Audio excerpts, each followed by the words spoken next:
So about a year ago, I made a video about my paycheck money routine, and that video got over 1.7 million views, and it seemed to help a lot of people, and I'm hoping this video also helps a lot of people. Now, the reason I'm making an updated version of that video is because a lot of things have changed in my life. Back then, about a year ago, I was not married and I was not renting. So back then, I was also living in a whole different country. So there's a lot that has changed for me, and a lot is going to change for my budget, but my principles are still going to be the same. But the biggest aspect is going to be, hey, I'm married now. So it's not just what I want to do or what I think. There's also another human being who is also just as valuable and important as me and has their own opinion and has their own ideas. So all these things I have to consider when it comes to the household budget. So let's get started. Do me a favor and actually smash the like button. And by the way, I'll probably update this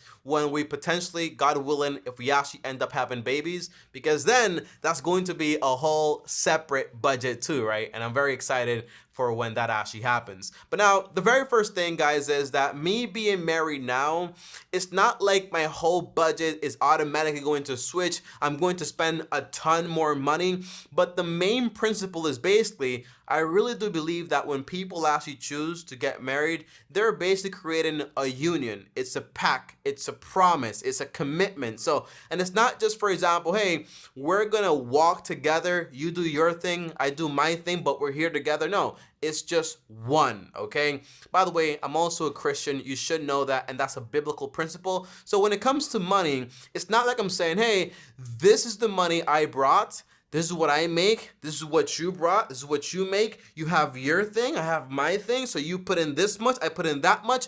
In my marriage, I don't believe in that, and I don't think most people should actually work that way. I'd always use the example of you're on a boat with someone and you're basically paddling, and one person is paddling one way and you're paddling another way. Guess what happens, okay? You're not actually going to be moving. It's actually a kayak, not a regular boat. But that's the whole idea, you know? So it's not like I have my money and she has her money. No, we have our money. There's not your money and then our money here. No, it's just all of it is just our money, all right? That's the way I view it. And by the way, right now, my wife stays at home, which is actually a privilege. But just because I'm basically making all the money, well, she has a business also, but just because I'm making most of the money, it's not like I get to say, for example, hey, I'm making most of the money, so we're gonna do this and that. No, I'm getting used to this, by the way, because it's brand new to me, but everything is pretty much a conversation. Hey, I think this, for this reason, what do you think about that? Well, I think this, Tommy, and for this reason. You know, I don't care about vacation. That's Tommy. I'm a very boring guy. You guys know this. She's like, well, I do care about vacation, so let's make a budget for that too, so that we can go on vacation maybe like once a year. So how much are we saving?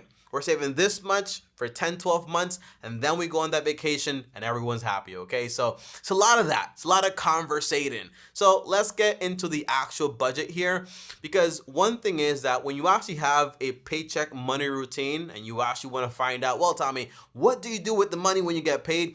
There is no way you can know what to do with money when it comes in if you don't know exactly how you spend your money right now. Now, these numbers are going to sound unbelievable, but I guarantee you guys, these numbers are very, very real. Now remember, last time I made this video, I was actually living in Puerto Rico. Right now, I live in Dominican Republic. And not just any place in Dominican Republic, but I live in my hometown, because I was actually born. And this hometown is not anything special. We don't spend a lot of money here. We don't have a lot of costs here. And there aren't really a lot of opportunities here. So guess what? Cost of living here is a lot lower. But I love it here. It's awesome here, okay? But guess how much I spent on shelter? On my housing cost, which used to be about zero because I owned a house, now I spend around $154 per month on rent on an apartment. It's a 2-bedroom, 1-bath apartment. I have parking, I have free water, and I also have free electricity for an undisclosed reason, which I will not go into detail in this video, but that's how much I spend here. The average going rent in my small town is about like $154 to most like 180. If you go a little bit further out, you might be looking at paying 400, 800, 1200. But again, I'm not interested in living in one of those places. And then you have, for example, my utility bill, which is basically we have to pay for our phone bills, our internet bill, our gas, our water, electricity. Although I told you just now, we don't pay water, we don't pay electricity, but we do pay all of those other bills. Now, altogether, that adds up to a whopping $100 per month. Yes, $100 per month, okay? I think a lot of people in the US, they spend about $100 just on their phone bill. Not here, okay? Not here. And to me, it's awesome. By the way, the less money you have to spend, the easier life is going to be in a sense, because basically saying you have to work less. If I only have to spend like $300, right? Guess what? I can work like for a week and then not work for the rest of the month, okay? That's also a possibility if you actually want to do that. But then you also have, for example, our grocery bill. We spend a whopping $256 per person, and that's only because we eat around 80% of all our meals, we eat them at home, and only about 20% of our meals, we actually eat them outside. So every Sunday, usually, my wife doesn't want to cook, and I honestly don't want to eat at home either, you know, because we all have that itch, you know, to just go eat somewhere else. So we usually go out and we eat. And maybe one time during the week, sometimes we might get something to eat outside. But most of our meals are made at home. And that saves us a lot of money, because if we ate outside more frequently, we'd be looking at, for example, maybe even $300, $400, $500 every single month, but we don't, okay? And that's fine. And then we have, for example, our transportation. My wife actually came in with a car. So because I moved from Puerto Rico to here, I had to sell my car. I could not import it because it was too old. It was like an '09, I think it was, okay? But she actually came with a car. She actually has a Toyota Corolla 2017. I made a video about that car. I love it. It's awesome. It's my car. It's our car, okay? That's the type of mentality you have, okay, when you actually are married. It's a together thing. And by the way, I should inject this here. There's always doubt. There's always mistrust. There's always, well, what if this person chooses to divorce me? What if she takes half my stuff? All those ideas are just like naturally in a person's mind. But as a Christian, I genuinely believe that doing the right thing is always going to be better than not doing it just because something could go wrong, all right? So I'd rather do the right thing all the time. Not all the time, I can't, but as much as I possibly can. Now, because we have a paid off car, basically, we only have to pay insurance for gas, for some car washes, and for some oil changes because it's Toyota, and some like maintenance costs every now and then. And we're looking at every single month on our car, we spend about $110. That's about it. Now, you might be asking, Tommy, how is it $110? Because you don't have to, for example, get oil changes every single month. The answer is, I tend to have like that included in the budget and put it in separately. So when that oil change does come up, then that whole money is just there and it's not like a pop-up expense, okay? That's what I actually tend to do. Same thing with gas, right? So gas here, like for cooking, like petroleum, we don't actually change it out every month, more like every 3 months or so. But since the cost is like literally like $20 or so, I just grab it between 3 months, divide it by 20, and I'm looking at like $6 or like, I think less, or $6.25 every single month. I put that aside, and when the time comes, that money is there to actually do that. It's how I don't really worry about surprise expenses, because I'm always like preparing for those things, okay? Now, we also have other costs, you know, like miscellaneous costs that we actually include, you know, for like our insurance, our like charity, our like traveling that we want to do, right? So we have money we set aside for that. When you actually add up all those miscellaneous costs and things like that, things that if we wanted to, we could actually cut out, the answer is going to be around $580. That's the total cost. So when you're looking at adding up all these numbers, you get a whopping $1,200. But I also want to tell you guys this, okay? We spend $1,200 on all our bare necessities and also some extras. But if we actually have to tighten things up, we could actually spend less $580 and less, for example, eating out. We could spend a lot less money, more like $620 to $800 to $900 if we actually needed to tighten things up. Now, I actually got a comment not so long ago from a friend, and it was like, Tommy, what's the point of living so frugally? What's the point of saving all this money? Eventually, you're gonna get old, you're gonna die. And the answer is, I wanted to ask him this question, but I wanted to be respectful, so I kind of just explained myself. I was like, hey, saving this money and living this frugal, it's not like we don't get to do what we get to do, like what we want to do. We do, but we just do it, for example, by saving up and doing it when we actually can. If we want to go on vacation, we save up for it and we pay for it in cash. While you might, I didn't say this in, but while you might, for example, want to go on vacation, you do a whole mess, go into debt, come back, now you have a whole mess, right? So I try to avoid that. And while you might see money as, why are you saving money? No.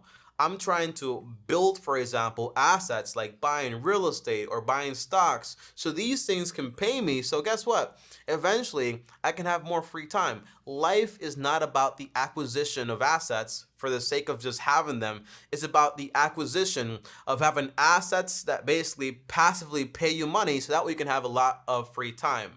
In the financial aspect, life isn't any way about money or assets. Life is about God. So you guys should actually know that. I always want to just make sure you guys know. All right, make sure you guys know.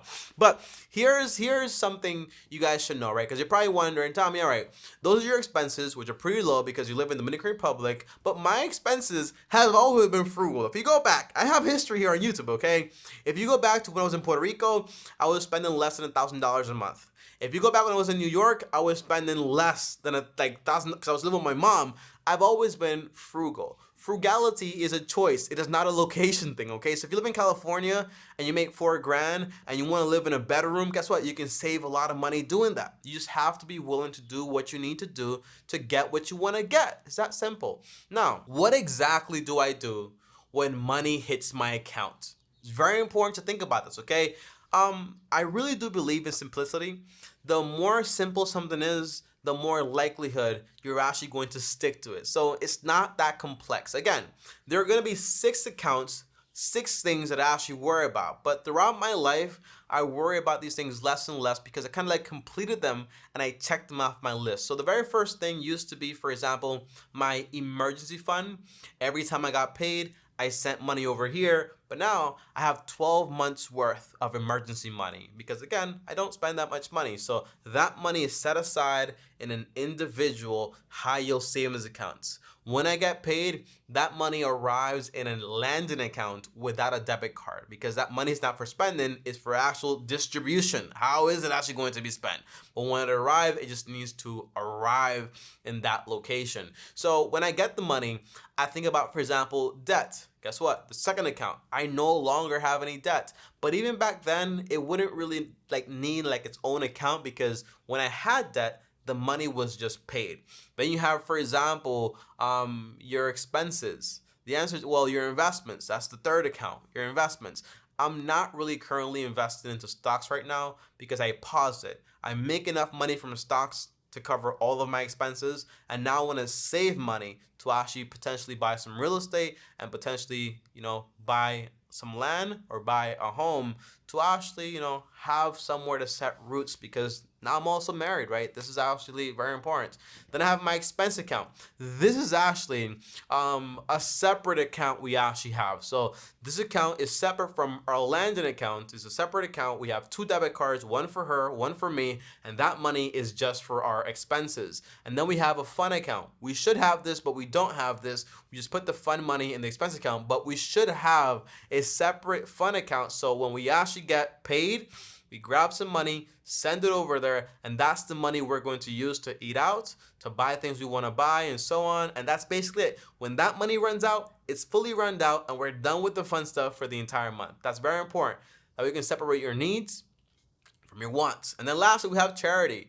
We don't really have a charity account per se. We just basically, we get paid, we grab the money for charity, and we give it to the charity, and that is basically it, okay? So it kind of sounds kind of complicated, but in just real words, I get paid in a account with no debit card. We send the money that we need for our expenses into our expense account, and we have 2 debit cards. We buy food with that. We pay our bills with that. That's basically it.